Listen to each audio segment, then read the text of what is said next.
Welcome back, Fantasy Fiction Fanatics. It's great to see you again, and I hope you're doing well. Today, sorry in advance for if the lighting or anything is off today. I'm not used to filming so late in the evening. Normally I film in the morning, so I have more light from the window and such, but I have a light now that allows me to film a little later, and today that was just how things turned out. So hopefully the light is okay and works well enough to do the class and that you guys aren't too thrown off by it. It is definitely cold again this time, so I've got myself a cup of hot chocolate. So hopefully if it's cold where you are, especially in your house like mine, you can grab yourself a cup of hot chocolate and share it with me while we talk about Tasslehoff Burrfoot. So thank you and for the subscriber who asked me to do Tasslehoff Burrfoot as a character analysis.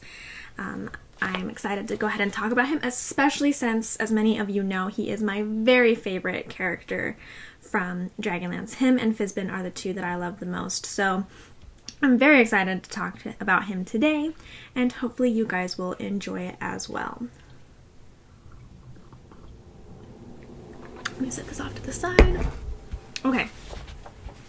So, Tass is a Kender who is very prominent in the Dragonlance series, especially in the Chronicles trilogy and in the Legends trilogy.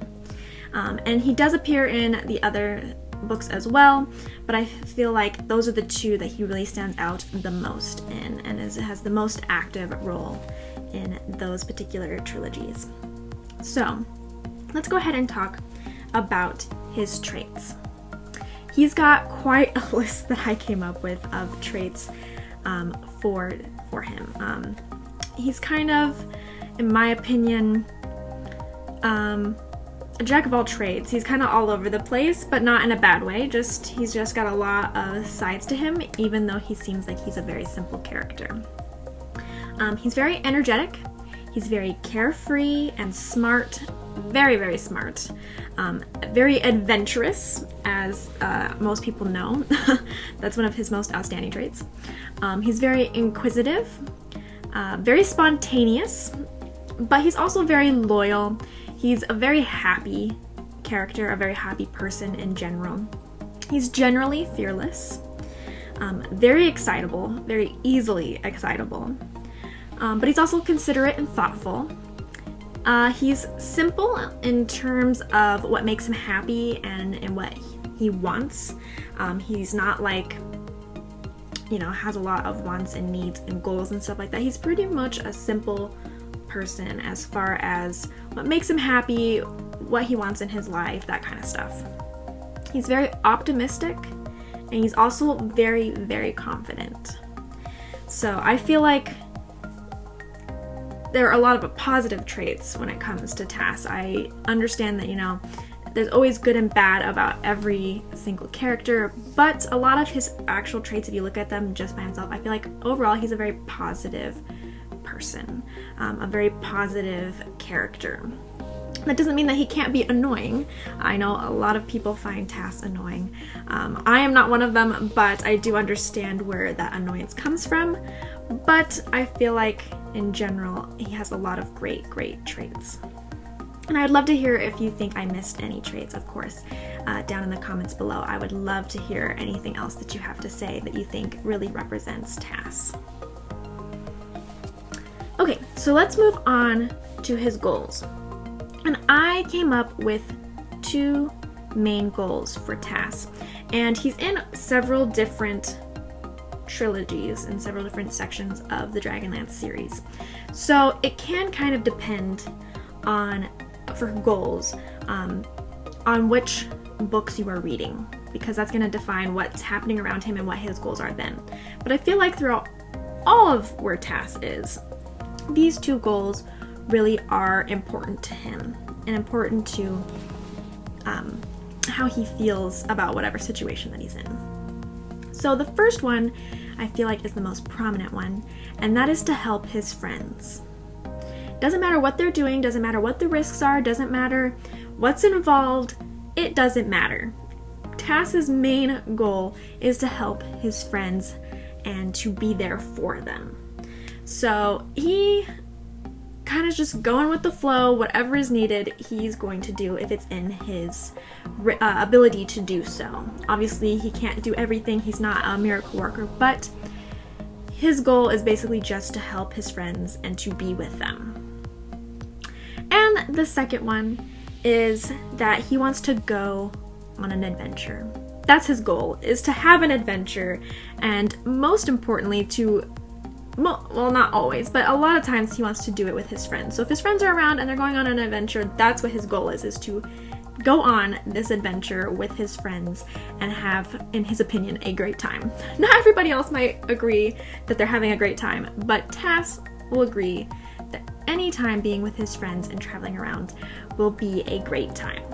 Of course, there are several mentions of adventures that he's gone on by himself, especially before the Chronicles. We have that 4-year period where the group has split up and done their own thing, so obviously he adventured on his own then. So for him, really, the goal is to go on an adventure, to be with his friends, and to help his friends in whatever trouble they end up finding themselves in. So, and that, I feel like, is consistent throughout all of the books that Tass is in, is that he is just ready to go on an adventure and he's ready to help his friends. And that's all he really, truly has as a goal in the end. Now let's go ahead and talk about his role in the story. I feel like in all of the times that Tass is in a story, he has several different roles. I feel like Tass is somebody who is a little bit underappreciated and under-recognized. I feel like he adds a lot more than people like to give him credit for, but that is just my personal opinion. But I want to go ahead and talk about exactly what kind of things he does bring to the story, what roles he is involved in. So, to start off, the one that is probably going to be the most obvious, or the thing that I feel like people most think of Tass as the jester. Now, I'm not going to say he's the jester in the fact that he tries to make the other characters laugh with what he says, per se. But he definitely is somebody who makes the reader and the audience laugh a whole lot. At least in my opinion, I find him very, very funny. And I feel like that is definitely a role that he is supposed to play, is to make the audience have that laughter and bring some lightheartedness to it. So I see him as the jester, especially because the jester is also somebody who is very genuine, who is very lighthearted, and very caring, which that is Tass to a T. Even if you find his actions more annoying than hilarious, he is definitely lighthearted person, a little too lighthearted sometimes for his friends' preference, but he's also super caring. I mean, there is no doubt that he would do whatever it took to do something good for his friends if he could. Whatever it needs done, he is the one who is going to do it, and he really cares a whole lot about them and their safety. Okay, and then I also see him, which is kind of matching what we just came off of, is that he is a loyalist. He fills that loyalist role in the fact that he is 100% loyal to his friends to a T. There is not a single doubt in his mind at all that his friends are amazing and he loves them and he's going to be loyal to them to the very, very end. That even happens with, like, for example, when he's not with Tanis, he's with Laurana instead, and Tanis is said to be with Kitiara and being in the dragon armies. He does not believe that. Now, of course, Tanis does have minor issues with being kind of in the dragon army, and at least being involved with Kitiara for the time that he's with Kitiara. But when word reaches Laurana about, how he's dying and all this slander against him, he does not hold that against Tanis and does not believe it. He's like, I haven't seen it with my own eyes. I don't believe you because I trust my friend and I believe in my friend. So sure, some of it was true, but Tass is gonna remain loyal to the T, to the end. He is not going to just trust anybody with news of his friend until it is proven to him with his own eyes. So, and whenever his friends need him, and no matter what the ask is, if he can fulfill it, he's going to fulfill it. So he's a very, very loyal friend, very, very fitting for the loyalist role. And last but not least, he is also a storyteller. Now, I know that this is probably another trait that people think might be annoying, but really, in my opinion, it's so great. Tass will tell you a story whether you want to hear the story or not. And that is the truth. Just constantly, whenever a story is available to be told, he's going to tell you. Even if you tell him, I'm not interested in hearing it, he will just plunge right in and take you with him on this tale. And the best part is that usually the tale does not get told the same way twice. You might have been able to hear the same story 5 times or 6 times and always be like questioning, didn't something happen differently the last time you told me? He will tell you whatever story comes to mind, and he will gladly chatter to himself at you. So he definitely fills that storyteller role. So he's the jester, has the jester role, he's got the loyalist role, and he's got the storyteller role, all wrapped up in this one little package.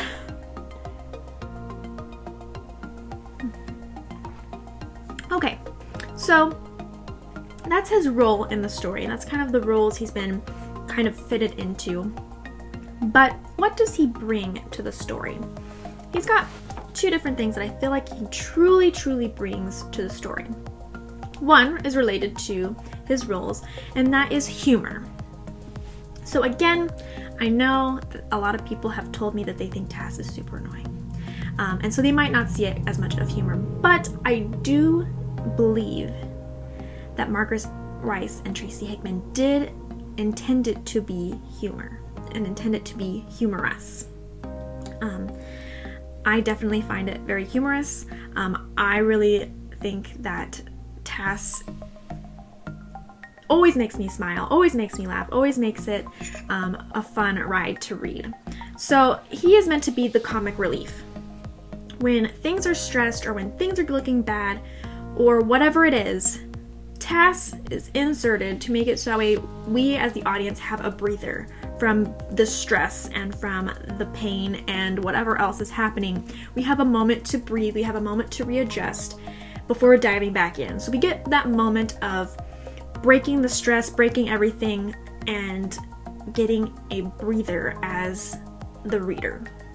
And a bit for, the characters as well, because whatever they're doing, Tass is going to break it up, and even though for them it might seem stressful that they now have to deal with Tass, it does make it so that way in a lot of situations that they have a moment to back away from the problem, address Tass, and then head back into the problem. So they themselves have a moment to breathe, a moment to turn away, a moment that they're not thinking about whatever is the problem is, and can reroute back into the stress a moment later. Sorry guys, I know I'm drinking quite a bit, but it's getting cold, and so I'm trying to chug it down. Okay. So now, the other thing that I think that he brings to the story is a different view of events. Now, a lot of people consider, Kender to be childlike, naive, innocent type beings. And Tass kind of does seem like he embodies the innocent, childlike behavior as well. But I truly don't feel like Tass is innocent, childlike. Okay, maybe childlike, but not naive or innocent in any way, shape, or form. He's seen a lot of the world, and I think it's just more of his attitude towards everything is what makes it seem like he is so naive and childlike, because he is much more of a positive, radiant person. Not a lot of things get him down, a lot of things worry him. So it seems like that could be some of his traits. But I really feel like it's more of his personality to just like pick himself back up, not be so concerned, be much more go with the flow kind of person. And I feel like that is what he brings the view as, is that he is free because he is not stressed out about other things. Not saying that those things should not be stressed out over. I'm not saying that at all. But since he is free from feeling the same responses as everybody else to situations, he can bring the view of not being stressed about it, and he can bring the view of not being worried about things, and he can bring the view of, you know, looking at things that most people in this situation would not be looking at. So he brings a more optimistic, more laid back, carefree view of events and focuses on different things than the other characters do. And so we really get to see things from a different perspective. For example, from the Chronicles, we've got Fizbin and we've got Tass, and they're at this meeting that's deciding the fate of the orb, the dragon orb. And everyone's very stressed out, trying to decide what's the best thing to do, trying to figure all this out, who should make the decision, who shouldn't make the decision. And Tass is just like, this is a lot of hullabaloo for something so everyone thinks it's so dangerous and is going to have problems with.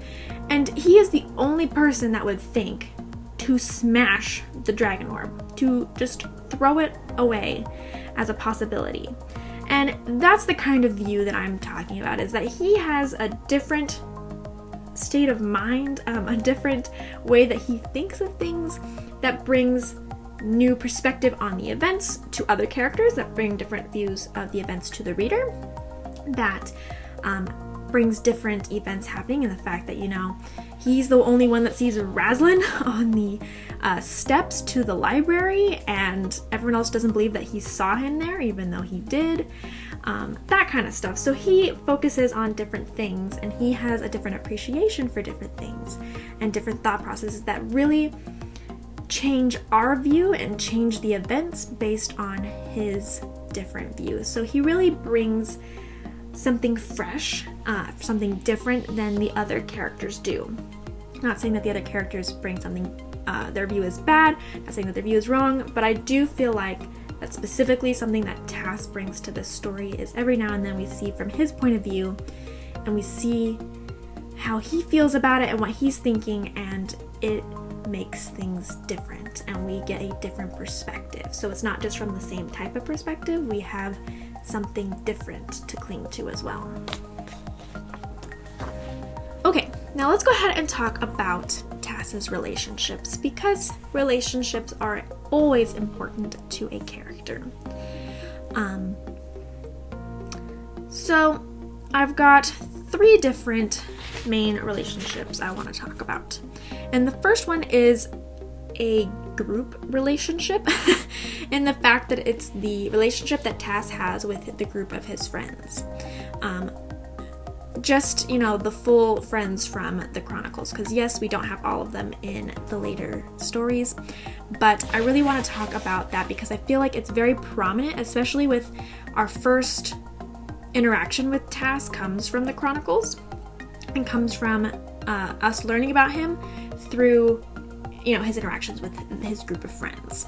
And I feel like as a whole, they don't take him seriously at all. Most of the time, I guess you could say. I wouldn't say 100% at all. 100% absolute is not quite right. But most of the time, they don't take him seriously, and they don't rely on him and his information.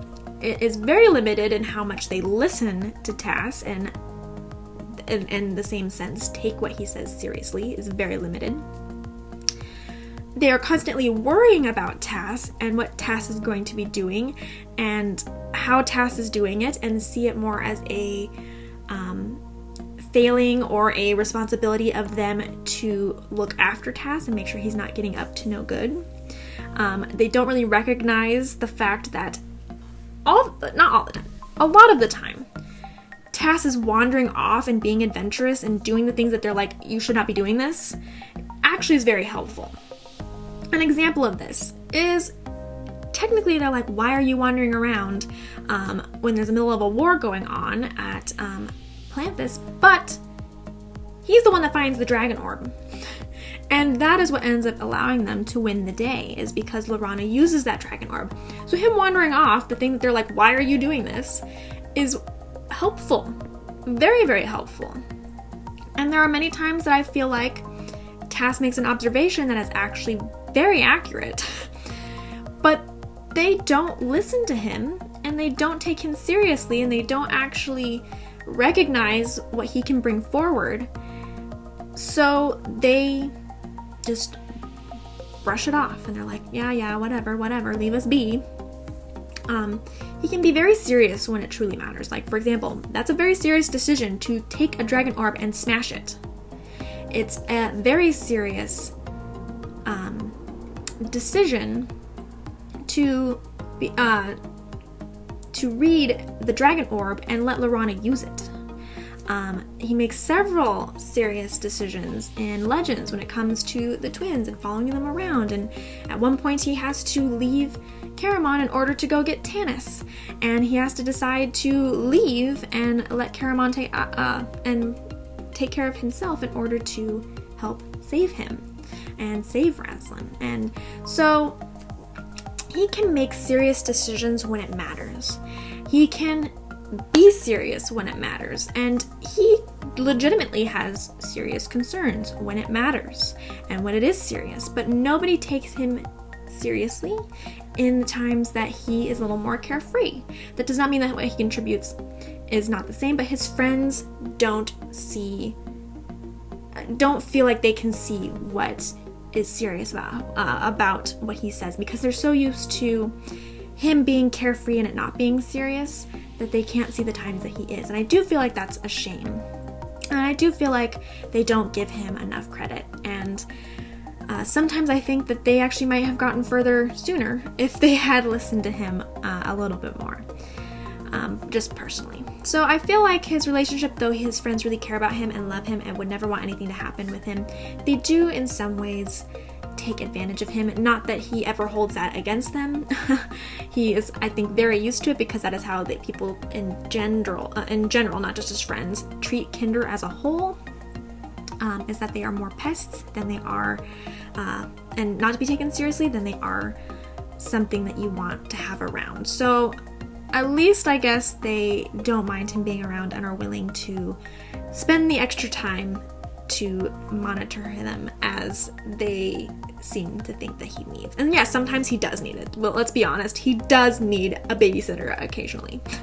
But I feel like they only focus on the fact that he needs a babysitter and not enough of that he can contribute as well if they just gave him a chance. But then we have his relationship with Flint, specifically. So we've got it as a whole, and then we've got Flint, who yes, does not always appreciate Tass, and yes, is usually his babysitter. Him and Tanis both seem to have the job of mostly being the babysitter. But Flint is very, very close to Tass, and Flint really, truly loves Tass. So, though a lot of the dynamic of Flint and Tass is like Flint being like, "You're a stupid Kender, shut up, like stop doing that, stop messing around, no, I don't want to hear your stories, you're driving me up the wall."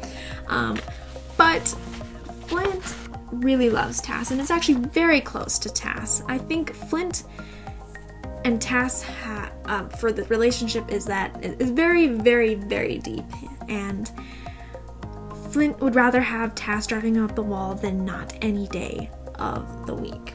And I think Tass realizes that Tass understands that really Flint is just all bluff and no real substance in the fact that he doesn't truly mean it when he's complaining. He's kind of just saying it to have something to complain about and to say something. So him and Tass are very, very close, and the whole facade is just their dynamic and their friendship. And both of them understand it on either side. And even in the afterlife, it shows how close Flint and Tass are, because Flint has decided that he's going to sit under a tree and not move forward with his afterlife until Tass joins him. So he is waiting very stubbornly, carving under a tree, waiting for Tass to join him so they can go on an adventure together, because he refuses to adventure without him. And that to me is very, very telling of how close Flint and Tass are. And Tass is broken up about Flint going without him, that he is taking an adventure without Tass. So you can definitely tell that both of them are super, super close and mean super, super lot to each other. And Tass knows that Flint will always be there beside him to help him out when he needs it. And of course, Flint, though he doesn't really appreciate the help that Tass gives him, understands that Tass is 100% loyal and will always be there to adventure with him. And last but not least, we've got the relationship between my two favorite characters, Tass and Fizbin. And though this relationship is mostly prominent in the Chronicles, I do really want to talk about it because I do feel like this relationship means a whole heck of a lot to Tass and to Fizbin as well, but especially to Tass, and it really morphs him and changes him based on the interactions that he's had with Fizbin. So over the course of their adventures together, Tass becomes very, very close to Fizbin. Feels like, in many ways, Tass finally has somebody who is more bumbling of an idiot than he is. Somebody who he has to take care of and watch, or in his opinion, feels like he's watching him, because Fizbin is gonna go nuts at any point in time. So they are quite a pair because they're both comic relief, and they're both the ones that are trying to act, well, Fizbin is trying to act like he's a moron, while Tass really is sometimes just a moron, but they're both very much the similar vibe of similar essence. They're both like, you see them and you're just like, what the heck is happening? Because Fizbin is complaining about crazy things like yelling at trees, and Tass is stealing people's silverware, and then Fizbin and him are having an argument about whether he's stealing it or not, and it just goes and goes and tumbles through until it's just wacky, all wacky. And Tass feels like he has finally a job to look after someone who's more out of control than him, and I think that means a whole lot to Tass. That he's actually the mature one of the two, though really we both know that they're just both not mature in that situation. That both of them do need a babysitter, and that Fizbin is really just letting Tass be his babysitter as well. And so they venture around together, and the thing that also, other than the whole babysitting thing, is that Fizbin actually understands Tass and understands what he can bring.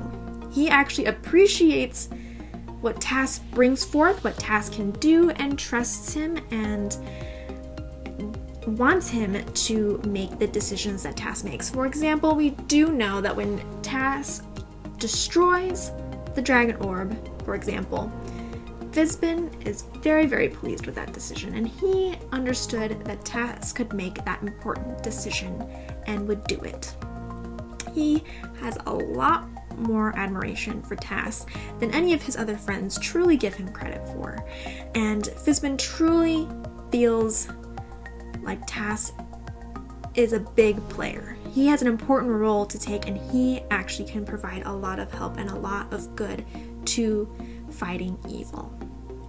So I think that that's also a very important distinction, a very important part, is that Fizbin gives Tass credit where credit is due, when his other friends don't spend the time in giving him the credit that he is due, or even listening to things that he has to say. Fizbin always listens, and Fizbin trusts him to have information and to follow through with information and to do what needs to be done with that information. For example, he shows him the good dragons, and he does make him forget until the time is right, but he trusts him to have that information and to do what is necessary with that information once he decides to reveal it again to him.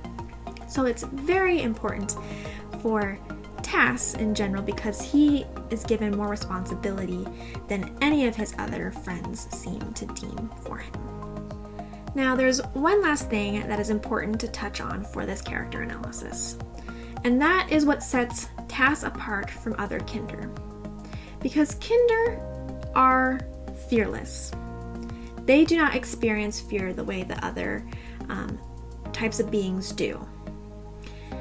And it is unknown and unheard of for a Kender to have ever experienced fear.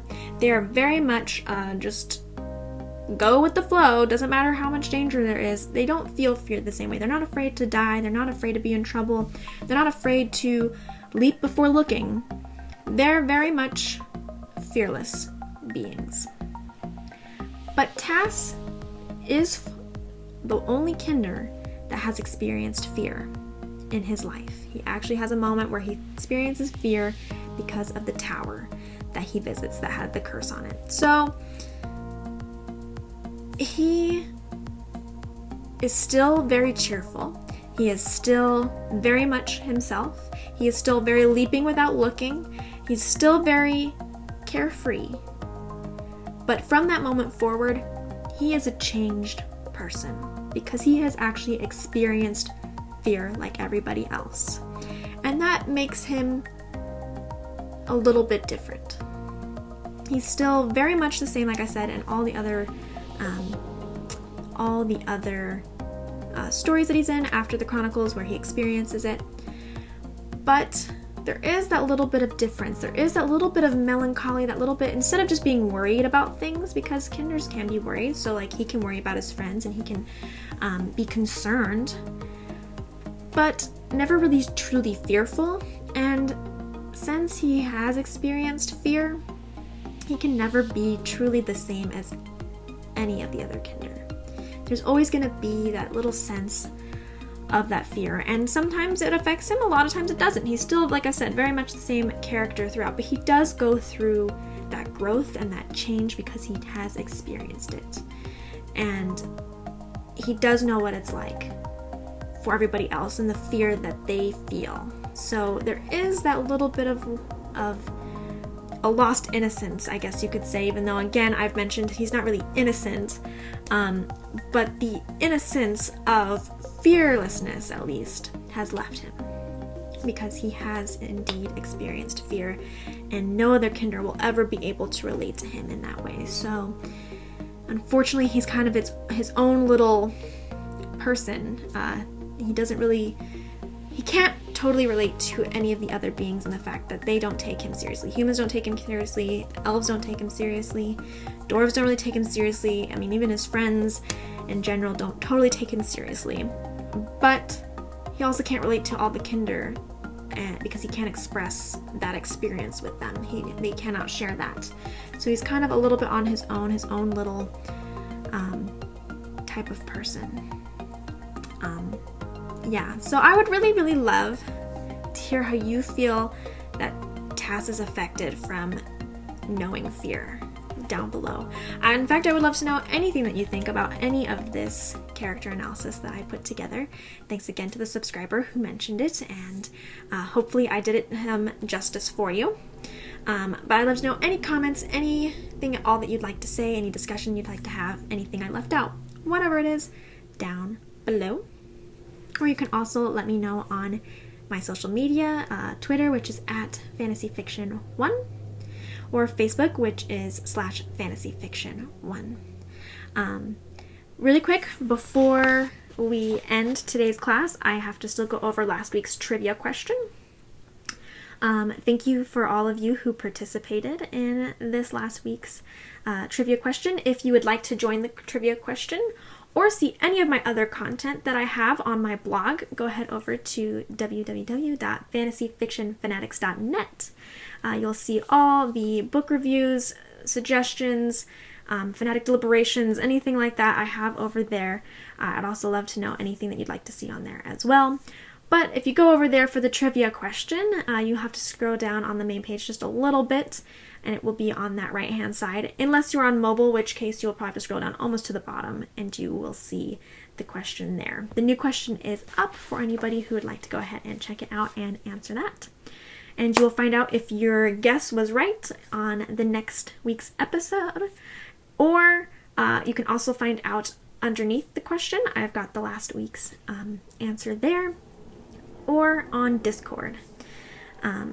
So last answer to the question, last week's answer was Leldorn from the Belgariad series, and we had one correct answer from Paul. So nice job, Paul, figuring out that question. I know it was a little bit of a harder one, so congrats to you for getting it right.